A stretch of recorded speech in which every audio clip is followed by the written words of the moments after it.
আমরা সহজেই বিকাশ পার্টনার্স অ্যাকাউন্টের মাধ্যমে একসাথে কয়েক হাজার লোকের পেমেন্ট সম্পন্ন করতে পারি খুবই সহজে।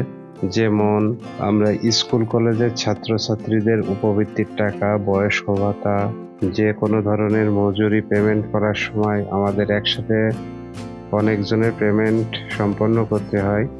সেক্ষেত্রে আমরা বিকাশ পার্টনার্স অ্যাকাউন্টের মাধ্যমে সহজে এই কাজটি করতে পারি। প্রথমে আমার দেখানো এই ওয়েবসাইটটিতে প্রবেশ করবেন। আমি লিঙ্কটি ডেসক্রিপশন বক্সে দিয়ে রাখবো, চাইলে সেখান থেকেও আপনারা দেখতে পারেন। ফার্স্টে আপনারা লিঙ্কটিতে যে ইউজার নেম এবং পাসওয়ার্ড দিয়ে লগ ইন করবেন। আপনারা ইউজার নেম এবং পাসওয়ার্ড পাওয়ার জন্য আপনাদেরকে বিকাশ অফিসের সাথে যোগাযোগ করতে হবে। ওয়েবসাইটে লগ ইন করার পরে আপনারা মাই ফাংশন থেকে ফাইন্যান্সে যাবেন।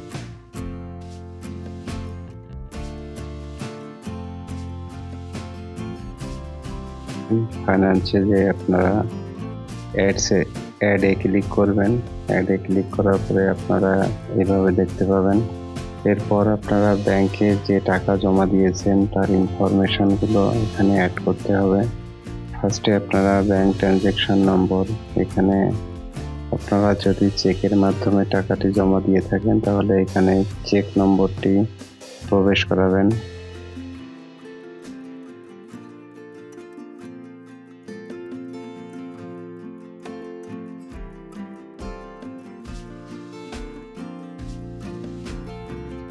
অ্যামাউন্টে আপনারা কত টাকা জমা দিয়েছেন সেটি দিবেন। ব্যাংকের এখানে আপনারা যে ব্যাংকে টাকাটি জমা দিয়েছেন সেই ব্যাংকের নামটি সিলেক্ট করবেন। এখানে ডেটে আপনারা এখানে কিছু দেওয়া লাগবে না। এরপর আপনারা শুধুমাত্র ব্যাংকের ব্রাঞ্চ নেমটি সিলেক্ট করে দিবেন।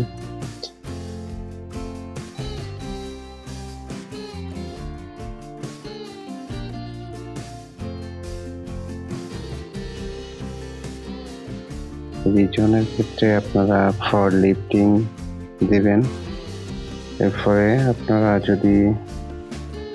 যদি একের অধিক চেকের মাধ্যমে টাকা জমা দিয়ে থাকেন তাহলে প্রতিটি চেকের ক্ষেত্রে এখানে অ্যাডসে গিয়ে এই ইনফরমেশনগুলো এন্ট্রি দিতে হবে।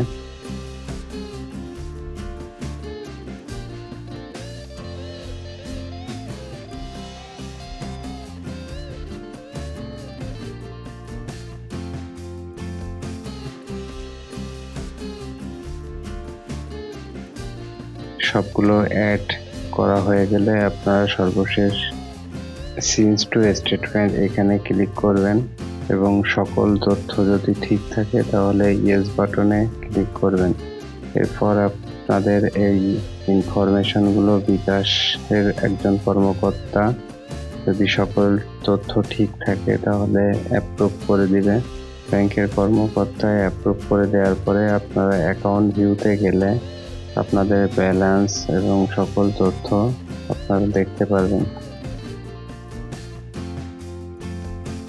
টাকাটি আপনার অ্যাকাউন্টে আসার পর এক্সেল ফাইলে যে সকল ব্যক্তিকে আপনি টাকা পাঠাবেন তাদের ওয়ালেট নাম্বার এবং কত টাকা দিবেন সেটি এন্ট্রি দিতে হবে। মনে রাখবেন এই এক্সেলে আপনারা 3টে শীট দেখতে পারবেন। শুধুমাত্র আপনারা এখানে ক্লায়েন্টের ঘরে এন্ট্রি দিতে পারবেন, বাকি শীটগুলোতে আপনারা ইনপুট দিতে পারবেন না, কারণ এটি লক করা থাকবে।